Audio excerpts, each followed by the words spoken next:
ఇప్పటికే మీకు అందరికీ తెలుసు, 10 ఏళ్ల జైలు, కోటి రూపాయల జరిమానాతో 2024లో ఒక కఠినమైనటువంటి ఈ యొక్క పేపర్ లీకేజీని అరికట్టేటువంటి చట్టాన్ని తీసుకురావడం జరిగింది. ఈరోజు నరేంద్ర మోడీ గారు చెప్పారు,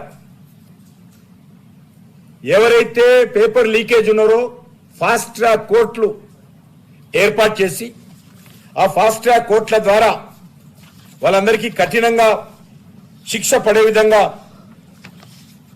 కేంద్ర ప్రభుత్వం అన్ని రాష్ట్రాలను కేంద్ర ప్రభుత్వ విద్యా సంస్థతో పాటు కేంద్ర ప్రభుత్వ ఏజెన్సీలతో పాటు అన్ని రాష్ట్రాలకు కూడా మేము ఆదేశాలు జారీ చేస్తామని చెప్పడం జరిగింది.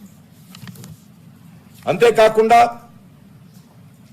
బాంబే, కలకత్తా, ఢిల్లీ, ఎంపీ ఈ 4 హైకోర్టుల ఆధ్వర్యంలో ఫస్ట్ ఫేజ్లో ఫాస్ట్ ట్రాక్ కోర్టులు ఏర్పాటు చేస్తామని చెప్పి కూడా కేంద్ర ప్రభుత్వం చెప్పడం జరిగింది. పబ్లిక్ ఎగ్జామినేషన్స్ యాక్ట్ 2024 కింద ఇప్పటికే కఠినమైనటువంటి శిక్షలు పడే విధంగా కొన్ని మార్పులు తీసుకురావడం జరిగింది. అవసరమైతే ఈ రకమైనటువంటి చట్టం విషయంలో మరింత కఠినంగా కూడా చట్టాలు తేవడానికి కేంద్ర ప్రభుత్వం ఏ మాత్రం వెనుకాడదని సందర్భంగా మనవిస్తున్నాను. కాంగ్రెస్ పార్టీ అది అడగాల, ప్రధానమంత్రి రాజీనామా కాదు, చట్టాన్ని మరింత కఠినంగా తీసుకొద్దాము, చట్టాన్ని మరింత కఠినంగా అమలు చేద్దాము, లొసుగులు లేకుండా చూద్దాము. ఏ పార్టీ ప్రభుత్వం ఉన్నప్పటికీ కూడా, ఏ రాష్ట్రం అయినప్పటికీ కూడా ప్రశ్న పత్రాలు, ఉద్యోగ నియామక పరీక్షల్లో సంబంధించినటువంటి క్వశ్చన్ పేపర్స్ లీకు కాకుండా చూద్దామని చెప్పాల్సినటువంటి బాధ్యత కాంగ్రెస్ పార్టీకి ఉండాలి. కానీ బాధ్యతారహితమైనటువంటి పార్టీ అది. ఏ మాత్రం ఏ విషయంలో కూడా స్వాతంత్రం వచ్చినప్పటి నుంచి ఇప్పటి వరకు అనేకమైనటువంటి ప్రశ్న పత్రాలు లీక్ అయినటువంటి సంఘటనలు ఉన్నాయి. ఈరోజు వెబ్సైట్ వచ్చింది, ఈరోజు ఇంటర్నెట్ వచ్చింది, వాట్సాప్ వచ్చింది, ఫేస్బుక్ వచ్చింది కాబట్టి తొందరగా బయటపడతా ఉన్నాయి. గతంలో కూడా అనేక సార్లు పేపర్ లీక్ అయిన సంఘటనలు కొన్ని వేలు ఉన్నాయి. అయినప్పటికీ కూడా కేంద్ర ప్రభుత్వము ఈ విషయంలో మరి సానుకూలంగా ఉంది. ఇప్పటికే మనవి చేస్తా ఉన్నాను, సిబిఐ దర్యాప్తు ప్రారంభించడం జరిగింది. 17 మందిని ఈ యొక్క నీట్ పేపర్ సంబంధించినటువంటి లీకేజ్లో అరెస్ట్ చేసి ఈరోజు జైల్లో ఉన్నారు. వాళ్ళను ఫాస్ట్ ట్రాక్ చట్టం కింద చర్యలు తీసుకుంటాము.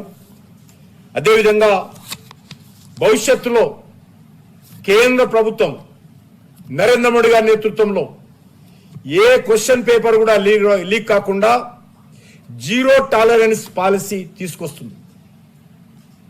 అది రాష్ట్ర ప్రభుత్వాలు కూడా దీనికి సహకరించి మరి ఆ రకంగా విద్యార్థులకు విశ్వాసం కల్పించాల్సినటువంటి అవసరం ఉంది. ఈరోజు మనవి చేస్తా ఉన్నాం, అనేక సార్లు మరి కాంగ్రెస్ హయాంలో ఈ యొక్క పేపర్ లీక్ అయ్యాయి. కేరళలో కమ్యూనిస్ట్ పార్టీ ప్రభుత్వంలో పేపర్ లీక్ అయింది ఇటీవల.